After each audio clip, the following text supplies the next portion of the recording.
হন তোর গায়ে গন্ডি মুতের গন্ধ আয়। হ্যাঁ ভাগত কব না, হাই তুমি গন্ধ লই যাও। গন্ধ লই দেখছিস ভাগত কব না, ছোট কাইলে অভ্যাসটা এখন তুমি হাঁটতে পারো নাই। কইছে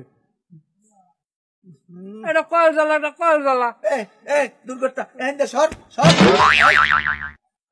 তুমি একটু দাও আমার কাপড় গুনতে বলে পেশাবের গুনতে দাও।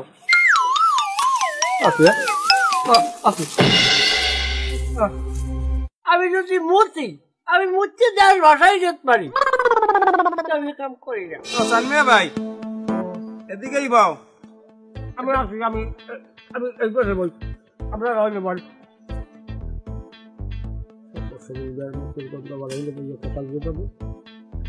যাও কই জায়গায় যাও শুরু করেন।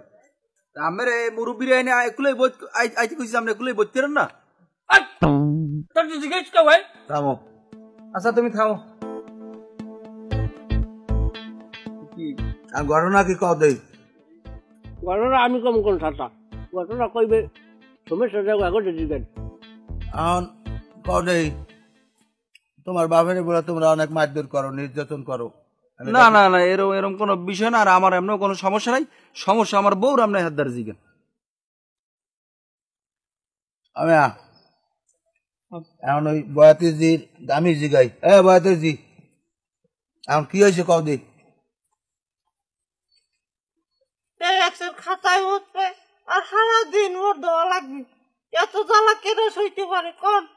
শুনছেন কথা শুনছেন আপনারা, কথা শুনছেন মৎস্যরাজির কথা শুনছেন। আর বাহে মৎস্যরি আছে, এই জানি বিয়ে যেতে পারে না, ঘরে বুড়ো হয়ে গেছে, পাচ্কে রয়েছে। আমি আবার পুনরুদ্যোগ গোষ্ঠী আনছি, নাইলে এই ছেলে দিয়া ঘরের খুঁটি দেওয়া লাগবে। আর হে আমার মহিমা সব খাওয়া। ওকে তুমি জানে তোমার তো খেয়াল করো, তুমি এসে কেন? আমি এখানে থাকবো না, গ্রামের এখানে একটা শালিখছি, আমি গ্রামের গণ্যমান্য না। তুই গণ্যমান্য? তুই হ্যাঁ কথা কর খাবো কথা কর। আমি হনো বাপ মা বুড়া হয়, বাপ মা একটা কিছু করতেই পারে, এই জন্য তো বাপ মারে অপবাদ দেওয়া যাইবে না। আমি তো অপবাদ দেই না।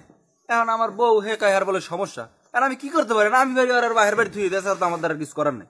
সমস্যার কথা যা কও, আসলে দেও তোমার বাপে এত অর্থ সম্পদ রাখিয়ে যাইতেছে কাগলে গিয়া, তোমাকে লাগিয়ে রাখিয়ে যাইতেছে না। মানে তো এই কথাও চিন্তা করে যে আমার বুড়া বাপ মা তো মরে গেছি, আমার বাপ আছে, এই বাপের একটু তালাপি ফেলাপি